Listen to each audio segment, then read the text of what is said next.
বাৎসরিক পূজা অনুষ্ঠানে সবাই ইব্রাহিমরে ধরছে, ইব্রাহিম চল আমরা পুজো দিতে যাব।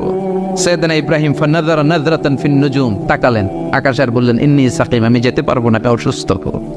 আমি কি আসলে সুস্থ ছিলেন? তো অসুস্থ বললেন কেন? কারণ অসুস্থতা দুই ধরনের, চিল্লায় বলেন, একটা শারীরিক আর একটা। সাইয়েদনা ইব্রাহিম মানসিকভাবে প্রচন্ড বিপর্যস্ত ছিলেন, অসুস্থ ছিলেন। এর কারণ গোটা উম্মাত মূর্তির পূজা করে, এই দৃশ্য দেখে কোনো নবী মানসিকভাবে সুস্থ থাকতে পারে? উনি বললেন আমি অসুস্থ, তোমরা যাও। সবাই বলল ঠিক আছে আমরা যাই। ইব্রাহিম তুই আমাদের ঘরের মূর্তিগুলারে পাহারা দে। মূর্তি পাহারাদার একজন ভালো লোক পাওয়া গেছে, মূর্তি পাহারা দেওয়ার জন্য ভালো একজন পাহারাদার পাওয়া গেছে। নাম কথা কন, কথা বুঝতে কষ্ট হচ্ছে মনে হয়। মূর্তি পাহারা দেওয়ার জন্য কারে পাওয়া গেছে? সাইয়েদনা ইব্রাহিম কয় ঠিক আছে আজকে পাহারা